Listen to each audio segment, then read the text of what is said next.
going on, everybody? John here from John's Record Rack, back with another video. Today's video is going to be actually the first of 5 videos. This is going to be a 5-video series or 5-part series, and it's going to be I'm going to basically go over a best of albums list. I noticed in the VC over the past couple weeks there's been a lot of top 10 or top 20 albums, top 20 greatest, top 20 favorite albums, what have you. Which I think I saw one from 1988, top albums or metal albums from 1989. So all those lists were great. Everybody did a really nice job with those. So for this particular one, yes, it's going to be a best of list, but it's not going to be a list that I came up with. I'm going to actually review Rolling Stone. Is a Rolling Stone list. So about a week and a half ago, in the first full week of April, I think it was a Wednesday of that week, Rolling Stone magazine released a best of list of what, in their opinion, are the top 50 grunge albums of all time. To me, Rolling Stone's lists are mostly pretty terrible. They usually seem like they were just thrown together hastily without much thought put into them. But I'll give them the benefit of the doubt on this list. While I have a number of problems with it, it at least appears that they put some thought into some of the records that they put on the list. But yeah, like I said, it's got a ton of issues in my opinion, and I'll go over those as I start to reveal the records. So the way that this first video is going to work, and every video after this one, I'm going to do 10 albums at a time. I'm not going to, obviously do all 50 albums or even 25 albums in one video, or 2 videos. There's no way anyone wants to hear me talk that long, and I don't want to talk that long. So we'll do this in series of 10. So let's get started. Real quick, before we get started, just want to lay down some ground rules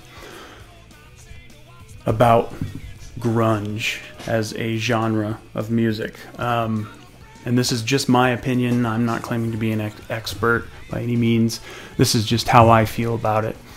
Grunge to me is, when you say the word grunge, it's less of a style of music like rock and roll or jazz or metal. It's more of a descriptor of a place in time in history regarding a certain music scene.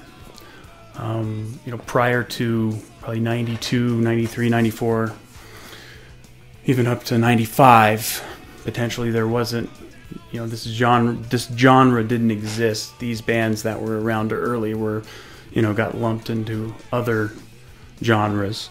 But after the whole, early 90s Seattle music scene, it got slapped with the grunge tag. I think initially it was a joke by maybe Mark Arm from Mudhoney. I think I read one time that he jokingly referred to Mudhoney's music as grunge, and then it just kind of caught on around the scene. It was kind of a joke, but then the mainstream media picked up on it and they started calling all these bands grunge bands, and then somewhere along the line it got turned into a music genre. So my personal opinion is it's not really a music genre. All of those bands could easily fit into other music genre categories. The unique thing about them is none of them sound the same. They're all unique in their own way.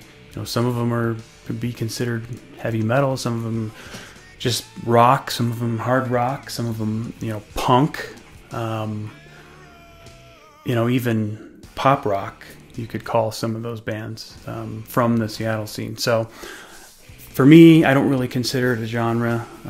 It's a place in history, a time and place in history, and it's basically a descriptor to describe a local music scene, which was in Seattle. So with that said, though, I'm going to go over the list. Rolling Stone obviously did not see it that way, as you'll see as I unveil this list. So, all right, let's get started. All right, coming in at number 50 on this list, we have Mother Love Bone, Apple. This album came out in 1990, and this is Mother Love Bone's first and only album. They would essentially cease to exist almost immediately following the release of this album. Unfortunately, lead singer Andrew Wood would die of a heroin overdose, I think like 4 or 5 days before the album was officially released. So unfortunately, he never got to see his music released to the world. And he was actually the first drug casualty of Seattle, which is, you know, pretty much widely known now, that drugs and especially heroin really kind of cast a shadow over that entire scene, unfortunately. Lost a lot of cool guys, great musicians to heroin. Andrew Wood was the first of those casualties. Mother Love Bone was actually formed out of the ashes of another Seattle band, earlier Seattle band called Green River. Green River would break up sometime in '88, I think, early '88, and the singer Mark Arm and guitar player Steve Turner would go into form Mudhoney, and the other guitar player and bass player, Stone Gossard, Jeff Ament, would go on to form Mother Love Bone.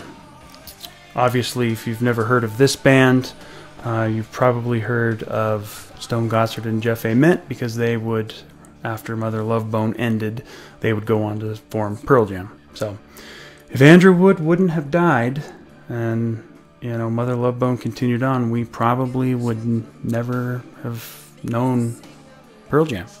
So, yeah, number 50, Mother Love Bone, Apple. Great album. Coming in at number 49, Toadies with Rubberneck. Now, this is my first issue with this list. The Toadies are in no way affiliated or have anything to do with the Seattle music scene. They're not from Seattle. They didn't go to Seattle to record.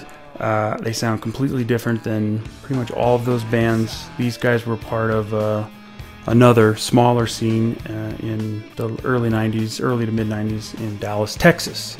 In my opinion, they, again, a lot of the bands from that, that came after, mid 90s and on, maybe 94 on, definitely did try to copy what was coming out of Seattle, but the Toadies were not one of those bands. They sound nothing like any of the bands in Seattle.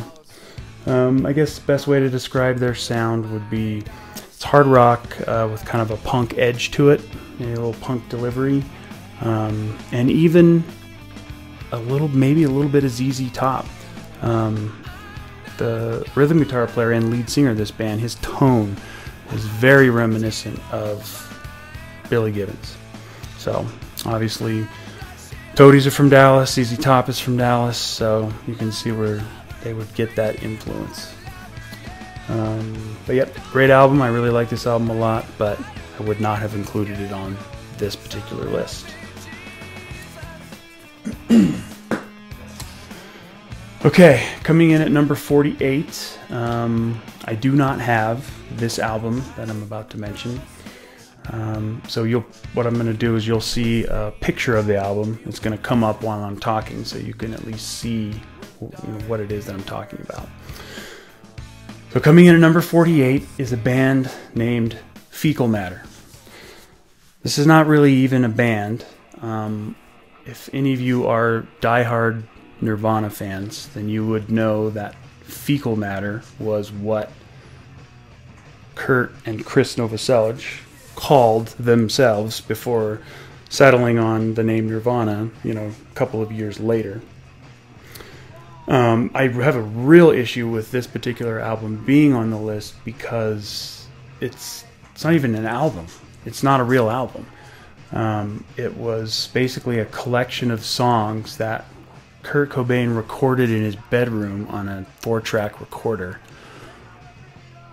for, himself. It was never released under an album. There was never an EP, an official EP that came out at that time. The only time that these songs had ever been released, it came out in 2003 on a CD box set. It was a Nirvana CD box set. I think it was called With the Lights Out, maybe. And all of these recordings, were put on this compilation. So, Rolling Stone has this coming out in 1986. I'm looking at my notes here. Which I guess that's when Nirvana were calling themselves Fecal Matter in 1986. But to my knowledge, there are absolutely no albums, no full-length albums, no LPs, no EPs, nothing. No singles.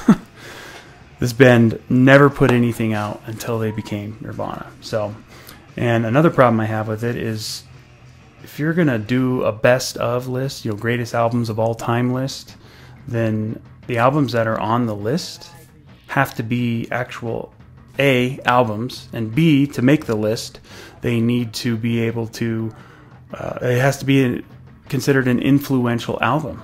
Fecal Matter influenced nobody. The songs influenced nobody. If you've heard the songs, they're terrible.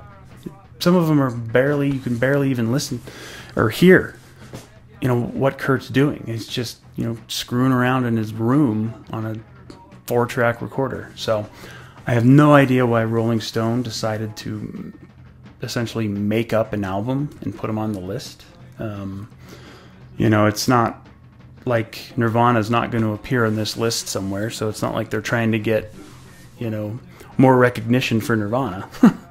But, Fecal Matter influenced nobody. Of course, Nirvana did influence many a band, but that was, much later on when they were releasing actual albums. But again, Fecal Matter, not sure why it's on this list. It's not an album. So that's number 48. Okay, number 47. This is actually also an album that I do not own, and that's by a band called the U-Men. The album is called Step on a Bug. This came out in 1988. And these guys were, I guess, part of the early Seattle scene. They weren't really part of the grunge scene or the sub-pop Seattle music scene that produced all the early 90s bands, but they were one of the first post-punk kind of hardcore bands that appeared in the early 80s out of Washington State. I don't believe the U-Men were actually from Seattle, but they were from the Pacific Northwest, and there was somewhere, some city in Washington State. I'm not actually sure, but this album, Step on a Bug, is actually an excellent album. I have the CD. I do not have it on vinyl. It's never been reissued to my knowledge, and I'm pretty sure that original copies of this album are hard to come by, and if you do find one, you're going to pay a lot of money to get it. So, but U-Men are notable because they influenced many a band and many a musician that would eventually come out of the Seattle scene. I guess their shows that they played early on are legendary in the Seattle area. So that's the U-Men coming in at number 47, Step on a Bug from 1988. Coming in at number 46, we have Veruca Salt and their first album, their debut album, American Thighs, which came out in 1994. Again, Veruca Salt has nothing to do with the Seattle scene. They're not from Seattle. They never recorded in Seattle. They have nothing in common with any of those bands. In my mind, they're just a rock band, or alternative rock band, definitely. Top 40 alternative rock band. They had a couple of hits. Their most famous song on that's on this album is I think it's called Seether, and then they had another hit a couple years later, I think, on their second album. I don't know a whole lot about Veruca Salt, but knowing what I do know, and I did listen to this album all the way through, actually a couple of times before I made this first video, and again, I would not have put them on this list, so I have no idea why Rolling Stone decided that they were a grunge band. So that's number 46, Veruca Salt, American Thighs, released in 1994. All right, coming in at number 45, we have the Stooges with Funhouse. These guys obviously were not part of the Seattle scene. Stooges were around in the late 60s, early 70s, but absolutely one of the most influential hard rock bands of all time. They influenced punk, they influenced metal, they influenced hardcore. These guys were, I mean, legendary. I really don't need to say much about the Stooges. This particular album, though, was cited by many of the Seattle musicians that came out of the early 90s scene as being a groundbreaking album, a game-changing album for them. Highly recommended album. I love this album. This came out in 1970. This is not an original pressing. I think this is 1973, so mid-70s pressing. But highly recommended, great album. The Stooges, Funhouse, from 1970. All right, coming in at number 44, we have actually our second Seattle band to appear on this list, and that is Skinyard with Hallowed Ground. This album came out in 1989. These guys were absolutely part of the Seattle scene. These were Skinyard, along with a handful of other bands like Soundgarden, the Melvins, Green River, who I mentioned earlier, and then of course Skinyard. These guys were the first of those bands that would later be called grunge. The guitar player for this band, Jack Endino is his name. He was actually the house producer and engineer for Sub Pop Records. So a lot of those Sub Pop records, both early and later, were all produced by Jack Endino. So that's kind of their claim to fame. Also, I think Matt Cameron, the drummer from Soundgarden, was in this band early on before he joined Soundgarden, but he's not on this album. I don't think he was on any of their actual albums. So, but great album. Love this album. This is an original, and these are actually not that hard to come by, believe it or not. I think I got this for like $10 or $15 a couple years ago. Skinyard, Hallowed Ground, number 44 from 1989. Okay, coming in at number 43, we have another Influence band and record, Black Flag, My War. This came out in 1984, I believe. Yeah, 1984. And these guys are definitely not part of the Seattle scene, obviously. They're one of the preeminent hardcore bands that appeared in the late 70s, early 80s. Black Flag has influenced, anyone from modern day punk to the Seattle bands. They've influenced a number of metal bands, especially some of the metalcore and sludge metal bands that would come later in the 2000s. But this album in particular, legend has it that a number of Seattle bands and musicians from that scene, from the early scene, saw Black Flag at a club, small club in Seattle, when they were touring this particular album.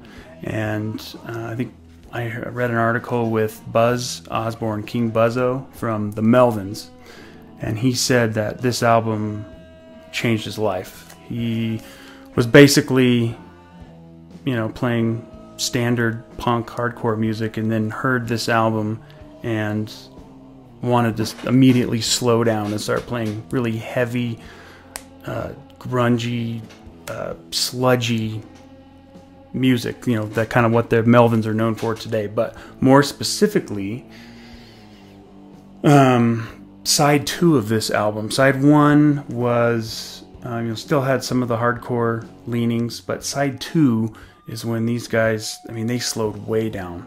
I mean, there's 3 songs, and each song is like 7 or 8 minutes long. So side 2 in particular, you could definitely hear, this is, in my opinion, this is when hardcore punk meets Black Sabbath, is side 2 of My War. Basically, this album said it was okay for punk rock and for hardcore bands to play slow. You can be slow and heavy and still maintain your punk street cred. Number 43, Black Flag, My War, 1984. All right, we got 2 more. Coming in at number 42, we have another Seattle band on the list. Alice in Chains, Jar of Flies, released in 1994. This is one of my all-time favorite albums, and Alice in Chains is one of my all-time favorite bands. Love, love, love this album. This is an original copy. They're not super hard to find, but they're mostly, I think, overpriced, just because this album has been reissued. And the reissue, which was done by the European label, Music on Vinyl, they did an excellent job with Jar of Flies. So if you don't want to, fork over $50 or $70 for an original, you can get this for $25 to $30 on Amazon. But yep, this album here, super, super influential album. Especially for some of the later post-grunge bands would adopt this style. But this was actually the last Alice in Chains album that they recorded as a cohesive unit. Obviously, Blaine Staley's troubles and addiction with heroin is well known at this point. But this album, they recorded it, they had just gotten back, article I read said they had just gotten back from their Dirt tour, and they had been evicted from their apartment that the band shared, and so they basically locked themselves in the studio, Bad Animals studio in Seattle, and recorded this EP in 10 days.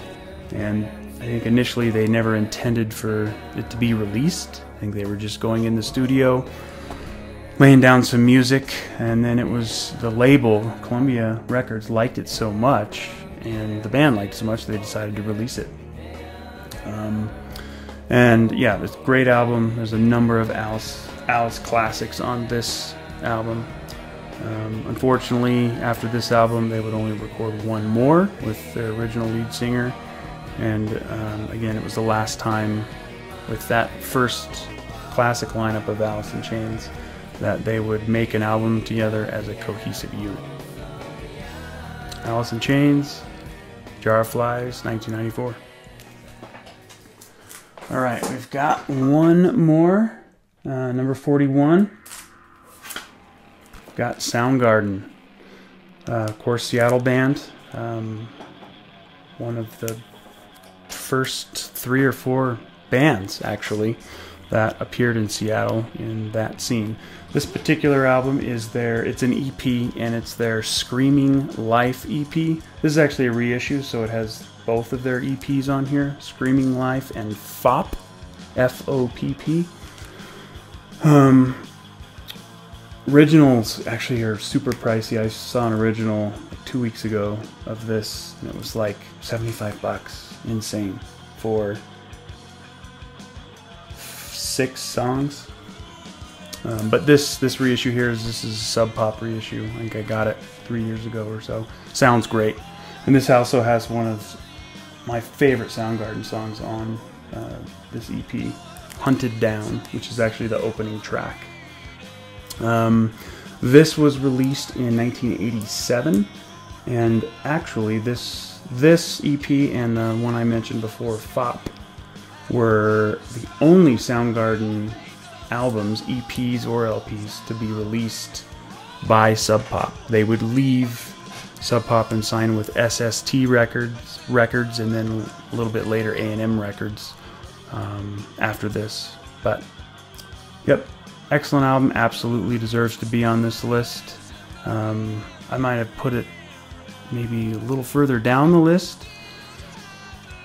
Maybe get rid of one of those other albums that I mentioned earlier, like Veruca Salt or U-Men, and put this one there, and then maybe include another album from the Seattle scene. But it does deserve to be on the list. So, highly influential album by a highly influential band. Soundgarden, Screaming Life. Alright, that is 50 through 41. Thanks for watching. I'm curious to hear what you guys think in the comment section about, you know, this list, Rolling Stone list. Obviously, some may disagree with me on my feelings, and that's okay. So, we'll see you next time. Next time we will go through number 40 through 31. So, alright everybody, take care.